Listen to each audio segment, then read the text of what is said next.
নমস্কাৰ তোমালোক সকলোকে মোৰ ইউটিউব চেনেল গবজব আছামলৈ স্বাগতম জনাইছোঁ। আজিৰ ভিডিঅ'ত আমি ক্লাছ 7ৰ চেপ্টাৰ নম্বৰ 5 অলমক হাৰক আৰু লৱণ এই পাঠটিৰ অনুশীলনী সকলোবোৰ কুৱেশ্যনৰ এনচাৰ কৰিম। আহা ভিডিঅ'টো আমি এতিয়া আৰম্ভ কৰোঁ। প্ৰথম কুৱেশ্যনটো তোমালোকক দিয়া আছে এচিড আৰু খাৰৰ মাজত পাৰ্থক্য লিখা। উত্তৰটো তোমালোকে এনেদৰে লিখিব পাৰিবা, এচিডৰ সোৱাদ টেঙা, খাৰৰ সোৱাদ তিতা। কিয়নো যদি আমি কোনো এবিধ বস্তুত যদি তাৰ সোৱাদটোত যদি আমি টেঙা পাওঁ তেতিয়া আমি গম পাম যে সেই বস্তুটোত এচিডৰ উপস্থিতি আছে, আৰু যদি বস্তুটো আমি টেষ্ট কৰিলে তাৰ টেষ্টটো তিতা যেন যদি পাওঁ বা কেঁহা যেন পাওঁ তেতিয়া আমি গম পাম যে সেই বস্তুটোত খাৰৰ উপস্থিতি আছে। গতিকে এচিডৰ সোৱাদ টেঙা আৰু খাৰৰ সোৱাদ তিতা বা কেঁহা। এচিডে নীলা লিটমাছ ৰঙা কৰে আৰু খাৰে ৰঙা লিটমাছ নীলা কৰে। লিটমাছ এবিধ পেপাৰ হয়। যদি সেই পেপাৰবিধ কোনো এটা দব দিওঁ, তাৰ যদি বৰণটো যদি নীলা লিটমাছ পেপাৰটো যদি ৰঙা কৰি দিয়ে তেতিয়া গম পাম যে সেই দববিধ হৈছে এচিড, আৰু যদি ৰঙা লিটমাছ পেপাৰখন যদি নীলা কৰি দিয়ে তেতিয়া আমি গম পাম যে সেই দববিধ খাৰ। গতিকে এচিডে নীলা লিটমাছ ৰঙা কৰে আৰু খাৰে ৰঙা লিটমাছ নীলা কৰে। এচিড চুলে হাত খহটা যেন হয়, খাৰ চুলে হাত পিছল লাগে। এচিডে হাইড্ৰজেন আয়ন মুক্ত কৰে আৰু খাৰে হাইড্ৰক্সিল মানে OH আয়ন মুক্ত কৰে। এইকেইটা ইহঁতৰ পাৰ্থক্য। এতিয়া নেক্সট কুৱেশ্যনটোলৈ গৈছোঁ। এমনিয়া খিৰিকী চাফা কৰাৰ ডবৰ দৰে বহুতো ঘৰুৱা কামত ব্যৱহাৰ কৰা হয়। ই ৰঙা লিটমাছ নীলা কৰে। ইয়াৰ প্ৰকৃতি কি? তোমাক সুধিছে যে এমনিয়া যিবিধ ডব, সেই ডববিধৰ প্ৰকৃতি কি?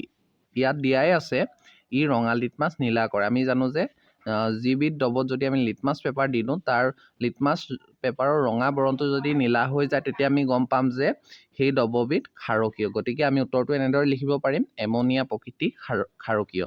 এতিয়া 3 নম্বৰ কুৱেশ্যনটোলৈ গৈছোঁ। লিটমাছ ডব উৎপন্ন কৰা উৎস কি? এই ডবৰ ব্যৱহাৰ কি? আমি জানো যে লিটমাছ ডব উৎপন্ন কৰা উৎস হ'ল লাইকেন, আৰু এই ডবৰ দ্বাৰা কোনো প্ৰদত্ত ডব আলমিক নে ক্ষাৰকীয় প্ৰমাণ কৰিব পাৰি। আমি গম পালোঁ যে লাইকেনৰ পৰা লিটমাছ উৎপন্ন কৰা হয়, আৰু লিটমাছ পেপাৰৰ দ্বাৰা কোনো এটা ডব আলমিক নে ক্ষাৰকীয় তাক আমি প্ৰমাণ কৰিব পাৰোঁ। 4 নম্বৰ কুৱেশ্যনটোলৈ গৈছোঁ। 4 নম্বৰ কুৱেশ্যনটো দিয়া আছে, পাতিত পানী আলমিক ক্ষাৰকীয় পশম কোনটো শুদ্ধ? তুমি কিদৰে প্ৰমাণ কৰিবা? পাতিত পানী আলমিক নে ক্ষাৰকীয় নে পশম সেইটো তোমালোকক সুধিছে, আৰু কেনেদৰে প্ৰমাণ কৰিবা ই আলমিক নে ক্ষাৰকীয় নে পশম? আমি জানো যে লিটমাছ পেপাৰৰ সহায়ত আমি তাক প্ৰমাণ কৰিব পাৰিম।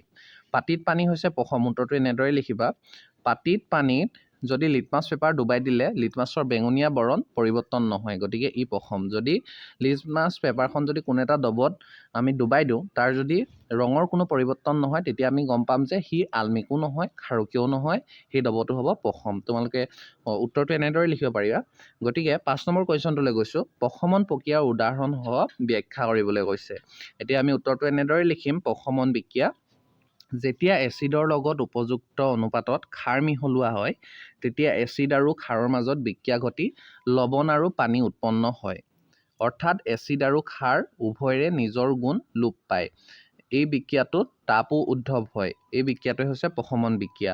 উদাহৰণস্বৰূপে আমি যদি এটা উদাহৰণ লওঁ, ছডিয়াম হাইড্ৰক্সাইডৰ লগত হাইড্ৰক্লৰিক এচিডৰ বিক্ৰিয়া ঘটি ছডিয়াম ক্লৰাইড আৰু পানী উৎপন্ন হয়। বিক্ৰিয়াটোৰ ৰাসায়নিক সমীকৰণটো তলত দিয়া ধৰণে লিখিব পাৰোঁ। এইটো এটা ৰাসায়নিক সমীকৰণ সহায়ত এই মানে যিটো ৰিয়েকশ্যন হয়, ছডিয়াম হাইড্ৰক্সাইডৰ লগত যদি আমি হাইড্ৰক্লৰিক এচিড দি দিওঁ, যেতিয়া ছডিয়াম ক্লৰাইড আৰু পানী উৎপন্ন হয় আৰু তাৰ লগতে হিটো উৎপন্ন হয়, সেই ৰিয়েকশ্যনৰ সহায়ত আমি এনেদৰে বুজাব পাৰিম। তোমালোকে উত্তৰটো এনেদৰে কৰিবা, তেতিয়া এই উত্তৰটো শুদ্ধ হ'ব।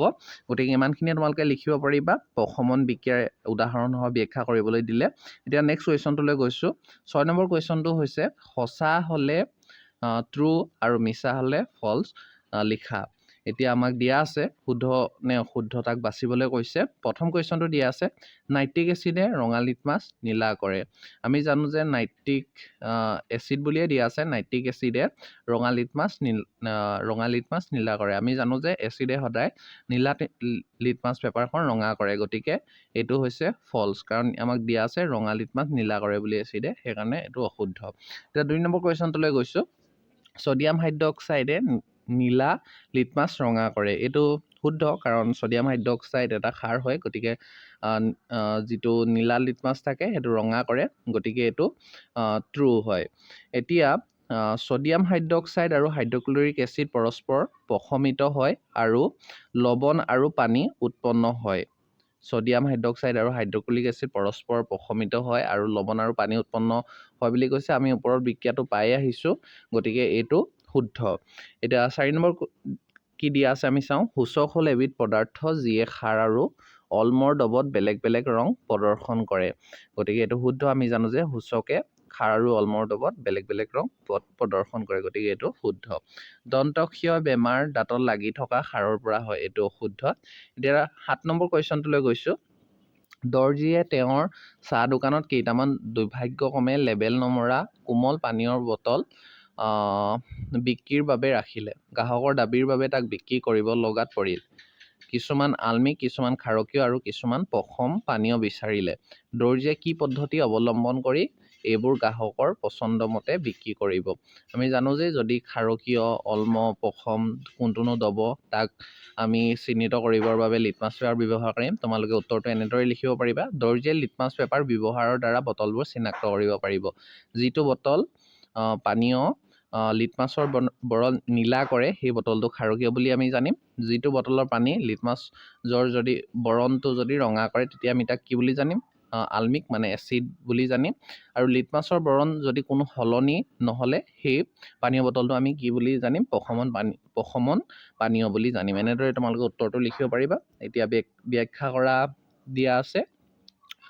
নম্বৰটো চাওঁ আমি। এচিডিটি বাঢ়িলে আমি এণ্টাচিড টেবলেট কিয় খাওঁ? আমাক সুধিছে যে এচিডিটি বাঢ়িলে এণ্টাচিড নামৰ টেবলেটটো আমি কিয় খাওঁ?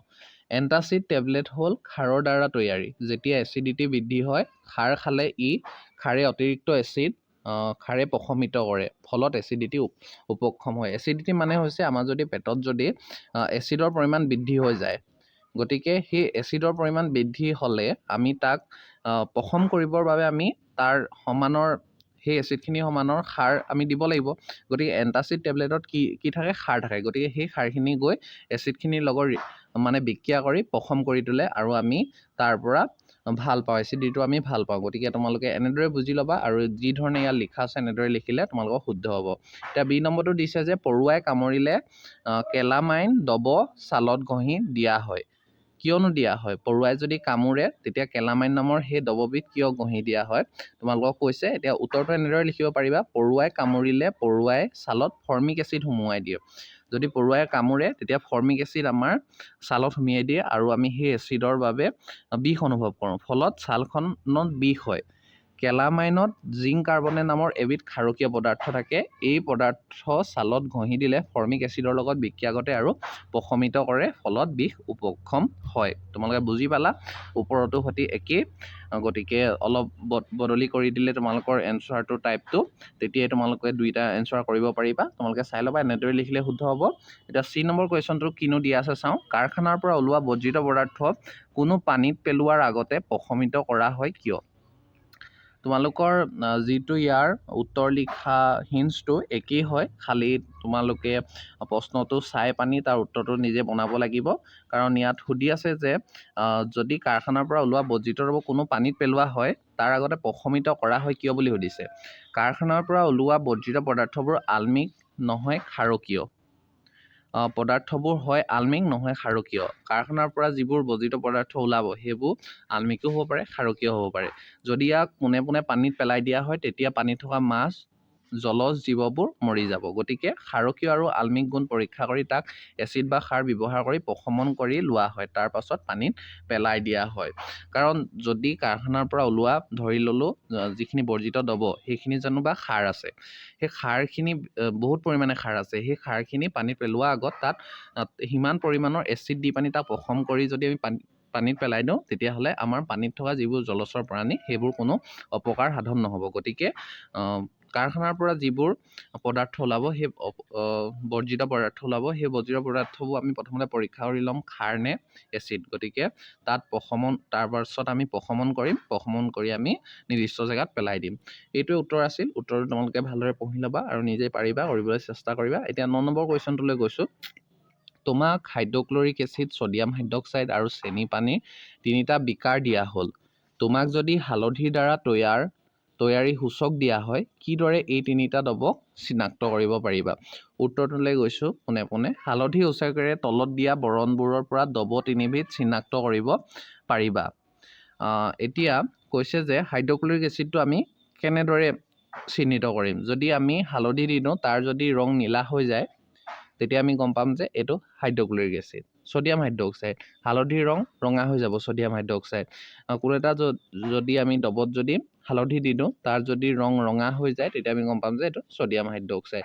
চেনি দ্ৰৱ, হালধিৰ ৰং যদি কোনো চেঞ্জ নহয়, তেতিয়া গম পাম যে সেইটো চেনি দ্ৰৱ। আমি যদি হাইড্ৰক্লৰিক এচিড, ছডিয়াম হাইড্ৰক্সাইড, চেনি যদি তিনিটা দ্ৰৱ দিয়ে, তেতিয়া আমি তাক যদি নকয় যে এইটো হাইড্ৰক্লৰিক দ্ৰৱ, এইটো ছডিয়াম হাইড্ৰক্সাইড দ্ৰৱ, এইটো চেনি দ্ৰৱ, যদি আমি এডোখৰ হালধি লওঁ, হালধিৰ ৰংটো যদি নীলা হৈ যায়, তেতিয়া আমি গম পাম যে এইটো এচিড।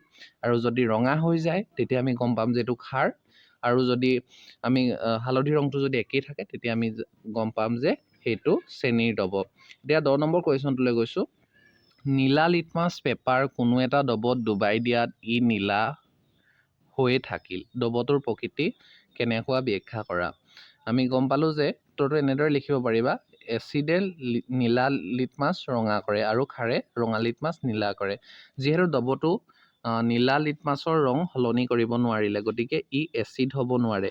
দুয়োটা দ্ৰৱটো ক্ষাৰকীয় দ্ৰৱ হ'ব। উত্তৰটো এনেদৰে লিখিব পাৰিবা। তোমালোকে বুজি পালাই উত্তৰটো কি ক'ব বিচাৰিছে। গতিকে আমি 11 নম্বৰ কুৱেশ্যনটোলৈ গৈছোঁ। তলত দিয়া উক্তিবোৰ শুদ্ধ বিকল্পটো বাছি উলিওৱা। এতিয়া আমি চাম যে শুদ্ধ নে অশুদ্ধ আমাক বাছি উলিয়াবলৈ কৈছে। এচিড আৰু ক্ষাৰ উভয়ে সকলো ধৰণৰ সূচকৰ ৰং সলনি কৰে। বি নম্বৰটো দিয়া আছে। যদি এবিধ এচিড কোনো এবিধ সূচকৰ বৰণ সলনি কৰে, এই সূচকে ক্ষাৰ মাধ্যমত বৰণ সলনি নকৰে। যদি এবিধ ক্ষাৰকে কোনো এবিধ সূচকৰ বৰণ সলনি কৰে, এই সূচকে এচিডৰ মাধ্যমত বৰণ সলনি নকৰে। এচিড আৰু ক্ষাৰত কোনো সূচকৰ বৰণ সলনি হোৱাটো সূচকৰ প্ৰকাৰৰ ওপৰত নিৰ্ভৰশীল। ওপৰৰ গোটেই 4টা শুদ্ধ, তাৰ পৰা দিয়া আছে এ আৰু ডি শুদ্ধ, বি আৰু চি শুদ্ধ, মাত্ৰ বি শুদ্ধ। তোমালোকক ক'বলৈ কৈছে আমি এ আৰু ডিটো চাওঁ। এ আৰু ডিটো কি আছিলে? এচিড আৰু ক্ষাৰক উভয়ে সকলো ধৰণৰ সূচকৰ ৰং সলনি কৰে, সেইটো শুদ্ধ। আৰু আমি ডি নম্বৰটো চাওঁ। এচিড আৰু ক্ষাৰত কোনো সূচকৰ বৰণ সলনি হোৱাটো সূচকৰ প্ৰকাৰৰ ওপৰত নিৰ্ভৰশীল। এচিড আৰু ক্ষাৰত কোনো সূচকৰ বৰণ সলনি হোৱাটো সূচকৰ প্ৰকাৰৰ ওপৰত নিৰ্ভৰশীল, এইটো সম্পূৰ্ণ শুদ্ধ। গতিকে আমি উত্তৰটো লিখিব লাগিব এ আৰু ডি শুদ্ধ। গতিকে তোমালোকৰ কুৱেশ্যন ইমানেই আছিল। গোটেইকেইটা কুৱেশ্যনৰ আমি এনচাৰ কৰি কমপ্লিট কৰিলোঁ। যদি কিবা বুজি পোৱা নাই, তোমালোকে কমেণ্ট কৰি জনাবা, আৰু তোমালোকক মই উত্তৰবোৰ দিবলৈ চেষ্টা কৰি আছোঁ। গতিকে সকলোবোৰ চেপ্টাৰৰ মই কুৱেশ্যনৰ এনচাৰবোৰ তোমালোকক দি যাম। আৰু যদি পাঠবোৰ ভালকৈ বুজাই দিব লাগে, তোমালোকে কমেণ্ট কৰি জনাবা। আজিলৈ ইমানেই আছিল। ধন্যবাদ।